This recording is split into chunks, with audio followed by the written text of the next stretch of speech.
ఈరోజు దేవుని వాగ్దానము. తేదీ ఫిబ్రవరి 22, 2025. కీర్తనల గ్రంథము 40వ అధ్యాయం 8వ వచనము. నా దేవా, నీ చిత్తము నెరవేర్చుట నాకు సంతోషము. నీ ధర్మశాస్త్రము నా ఆంతర్యములో నున్నది. ఆమేన్. ఒకసారి 7వ వచనం కూడా మనం గమనించినట్లయితే, అప్పుడు పుస్తకపు చుట్టలో నన్ను గూర్చి వ్రాయబడిన ప్రకారం నేను వచ్చి ఉన్నాను. నా దేవా, నీ చిత్తము నెరవేర్చుట నాకు సంతోషము. నీ ధర్మశాస్త్రము నా ఆంతర్యంలో ఉన్నది అంటూ దావీదు ద్వారా యేసు ప్రభువు వారు చెప్తున్న మాట ఇది. అప్పుడు అంటే ఇప్పుడు పాత నిబంధన కాలంలో. అవును, పాత నిబంధన అంతా కూడా పుస్తకపు చుట్టలోనే వ్రాయబడింది. యేసు ప్రభువును గురించి కొన్ని వేల ప్రవచనాలు ముందుగా వ్రాయబడిన ప్రకారమే ఆయన ఈ లోకానికి వచ్చాడు. యేసు ప్రభు దేవుడై ఉండి కూడా ఆయన తండ్రితో చెప్తున్న మాట, నా దేవా, నీ చిత్తము నెరవేర్చుట నాకు సంతోషము.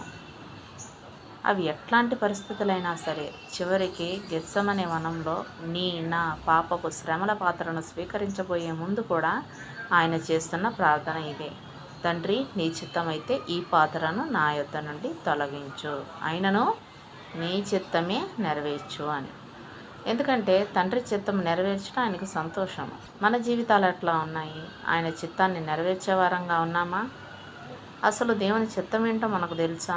దేవుని చిత్తం ఏమిటో మనకు ఎట్లా తెలుస్తుంది అంటే, యేసు ప్రభు వారు మాట్లాడుతున్నారు, నీ ధర్మశాస్త్రము నా ఆంతర్యంలోనున్నది అని. అవును, ఆయన చిత్తం ఏంటో మనకు తెలియాలి అంటే ఆయన వాక్యం మన హృదయంలో ఉండాలి. ఆయన వాక్యము మన హృదయంలో ఉండాలి అంటే మనము చేయాల్సింది పరిశుద్ధ గ్రంథం ధ్యానించాలి. ధ్యానించాలంటే చదవడం కాదు, చదివింది మననం చేసుకోవడం, అది అర్థం చేసుకోవడం, దాన్ని బట్టి అనుసరించడం. ఇట్లాంటి అనుభవం మన జీవితంలో ఉందా?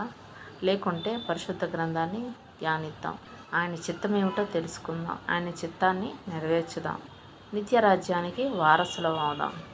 మనం ఎప్పుడూ కూడా ఆయన చిత్తం ఏంటో తెలుసుకోకుండా మన ఇష్టానుసారమైన జీవితం ఏంటో మనం జీవిద్దామని ప్రయత్నాలు చేస్తూ ఉంటాం. కానీ జరిగేది ఆయన చిత్తమే.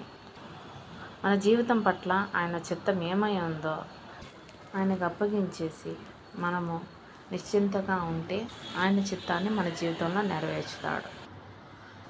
ఆమేన్. దేవుడి పరిశుద్ధ వాక్యాన్ని మన వినికిడి యందు దీవించును గాక. ఆమేన్.